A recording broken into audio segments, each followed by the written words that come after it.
अस्सलाम वालेकुम dear student. आज के इस लेक्चर में बहुत ही इम्पोर्टेंट टॉपिक डिस्कस करेंगे हम कि how to make CSS notes, यानी कि सीएसएस के नोट्स कैसे बनाएं।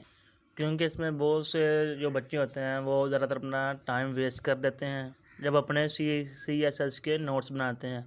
जहाँ जहाँ तो वो पूरे का पूरा पैराग्राफ लिख लेते हैं, जहाँ फिर तंग अगर जहाँ वो नोट्स बना नहीं पाते, जहाँ फिर नोट्स कैसे बनाते हैं तो टाइम वेस्ट कर लेते हैं। तो आज इंशाल्लाह पूरी डिटेल के बारे में बताऊंगा कि सीएसएस के नोट्स कैसे बनाएं, और इसके साथ जब भी बताऊंगा कि इनको रिवाइज कैसे करना है दोबारा, ठीक है।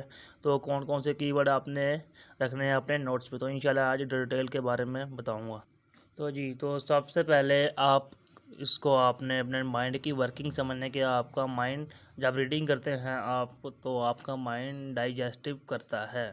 फॉर एग्ज़ाम्पल अगर आप रीडिंग कर रहे हैं तो वो आपके आइडिया और रीडिंग को अंदर डाइजेस्ट करता रहता है, मतलब स्टोर करता जाता है। और जब आपने रीडिंग कर लेनी है तो इसके बाद आपने उस पैराग्राफ में से या जो भी टॉपिक जिस पर आपने रीडिंग की है तो उसमें से मेन आइडिया और की पॉइंट को जो कि अहम हो उनको आपने अपने नोट्स बुक में कर लेने हैं, नोट कर लेने हैं, ठीक है। यानी कि जैसे टिप्स की फॉर्म में, बुलेट की फॉर्म में और फ्रेज़ की फॉर्म में। इसकी मैं एक आपको छोटी सी एग्जांपल लेता हूँ। आप सब लोग यूनिवर्सिटी से ग्रेजुएट हुए हैं, ठीक है। तो जब आप अपने टीचर का लेक्चर सुनते थे, ठीक है, यूनिवर्सिटी में, तो आप वहाँ का पूरा लेक्चर ही नोट करते थे। तो आप अपने नोटबुक पे सिर्फ वो जो लेक्चर होता था उसके 4 से 5 जितने भी कीवर्ड होते थे वो नोट कर लेते थे, ताकि जब आप दोबारा इस लेक्चर को घर जाकर रिवीजन करें तो आप देख सकें कि मैं टीचर ने क्या पढ़ाया था और इसके बारे में क्या डिटेल करनी है।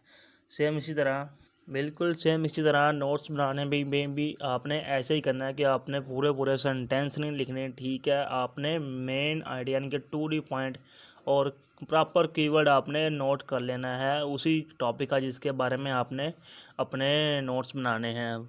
और मैं ये आपको बता दूं कि बाकी उससे रिलेटेड आपका जो माइंड है वो आपका वर्किंग करता जाएगा, मतलब हर सारा डाटा स्टोर कर लेगा। जब आप पेपर में पेरोगे तो आपको जो मेन कीवर्ड है वो याद होना चाहिए, क्योंकि जब आपको मेन कीवर्ड मसलन हेडिंग वगैरह उस टॉपिक की आती होंगी तो आप उसको इजीली लिख सकते हैं उस टॉपिक पर अपना आंसर। इस तरह नोट्स बनाएं और फिर प्रिपरेशन करें अपनी। तो नोट बनाने के लिए जब आप अपने नोटबुक पर कोई भी किसी भी टॉपिक का आप अपना वो कीवर्ड लिखेंगे, ठीक है, तो उसके साथ आप अपनी जो बुक साथ रीडिंग कर रहे हैं उसका पेज नंबर लिख लें। तो इसका फ़ायदा ये होगा कि जब आपको उस नोट से पढ़ेंगे तो आपको पता चल जाएगा कि मैंने इस पेज पर जाकर अगर तफसील करनी है तो डिटेल के साथ पढ़ना है टॉपिक को, तो उस पेज पर जाकर आप देख सकते हैं आपने मेन आइडिया, ठीक है, एग्जाम्पल वगैरह वहाँ से जाकर आप इजीली रीड कर सकते हैं। तो ये आपका इतना टाइम सेव करेंगे कि मसलन अगर आपका एक सब्जेक्ट 10 दिनों में ख़त्म करना है तो वो आपका एक सब्जेक्ट 10 दिनों में भी ख़त्म हो जाएगा। और फिर ये आपके एग्ज़ाम में भी हेल्प करेगा। वो कैसे? वो ऐसे कि अगर आप सीएसएस का पेपर देने जाते हैं तो वापस आते हैं तो फिर दोबारा पेपर होता है, और जब आप पेपर देकर वापस आएंगे तो आपके पास टाइम तो बहुत कम होगा। तो उसका फ़ायदा ये होगा कि जो आपने नोट्स बनाएंगे वो इतने कंसंट्रेशन होंगे कि आप उसी नोट्स को रीडिंग करके जल्दी से जल्दी अपने आप को दूसरे पेपर के लिए प्रिपेयर कर सकते हैं ईजीली। और उसके मुताबिक जब आप नोट्स पढ़ते रहते हैं तो बाकी चीज़ें आपका जो माइंड है वो आपको याद करवा देता है कि आपने ये रीडिंग की थी, इसमें ये रीडिंग की थी और ये रीडिंग की थी। तो इस तरह आपका पेपर के दौरान भी आपका ये टाइम सेव कर देते हैं आपके नोट्स।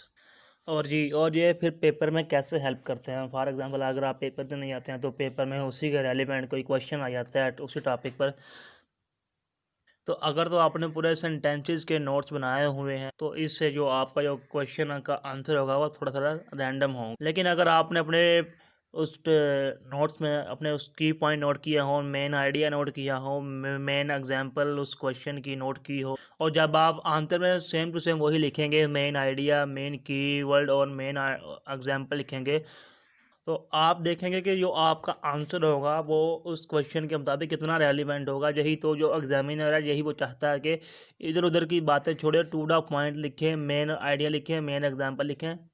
तो ये जो तरीका है कि आपने इस टॉपिक को रीड किया, मेन आइडिया, मेन पॉइंट और मेन एग्जांपल नोट कर फॉर एग्जांपल अगर आपने किसी टॉपिक में जैसे कश्मीर इशू पे आपने नोट्स बनाना है, ठीक है, तो सबसे पहले आप ऊपर टॉप पर पेज के हेडिंग देंगे कि कश्मीर इशू। उसके बाद आप उधर लिखेंगे, उसके मेन कीवर्ड लिखेंगे, मेन आइडिया लिख देंगे, उसके बाद मेन एग्जांपल लिख देंगे। आपने इनको सेंटेंस नहीं बनाना, आपने इनको थोड़ा सा मतलब कोई भी कीवर्ड लगाया तो उसके आगे अपने आप को याद रखने के लिए एक छोटा सा फ्रेज लगा लें कि ताकि आपको पता चल सके कि इस सब ये वाली कीवर्ड है या ये वाली हेडिंग है तो इसके बारे में ये बता रही है। सेंटेंस कभी भी ना आप लिखें, मतलब एक आपने ऊपर लिखा है कश्मीर इशू लिखा है, नीचे उसके डिटेल लिख दिया है, 5-6 पैराग्राफ लिख दिए हैं उसके सेंटेंस में। ये आपने खुद नोट करना है, आपने सिर्फ कीवर्ड वहाँ पर लगानी है अपनी। इस तरह आपका टाइम बहुत ज़्यादा वेस्ट होगा। सबसे पहले तो टाइम आपका वेस्ट होगा जो आप नोट्स बना रहे हैं, मतलब बुक से भी उठा रहे हैं, अंदर से भी उठा रहे हैं, पूरे पूरे सेंटेंस। इस तरह आपका जो टाइम होगा वो नोट्स बनाने में भी वेस्ट हो, और इसके बाद उनको जब रिवाइज करेंगे तो उसके दोबारा फिर आपका टाइम वेस्ट होगा। फिर टाइम वेस्ट होगा पेपर में, क्योंकि जब आप पेपर देख के आते हैं तो दोबारा फिर पेपर होता है तो इतना टाइम नहीं होता, तो आपका फिर से दोबारा टाइम वेस्ट होगा।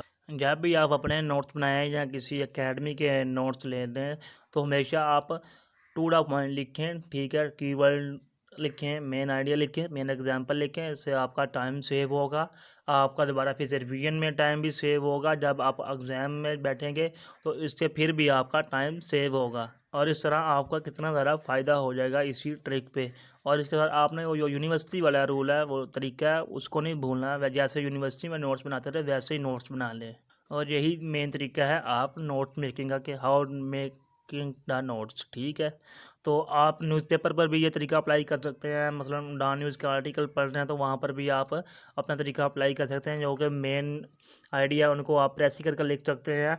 अगर आपके वहाँ पर किसी अल्फाज के मीनिंग ना आ रहे हों तो आप उनको अंडरलाइन कर रहे हैं वोकैबलरी के तौर पर, आपकी इस तरह वोकैबलरी भी अच्छी हो जाएगी।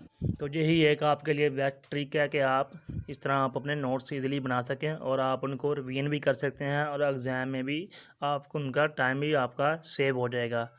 तो ठीक है, तो मिलते हैं इंशाल्लाह नेक्स्ट लेक्चर में, तब तक के लिए अल्लाह हाफिज़।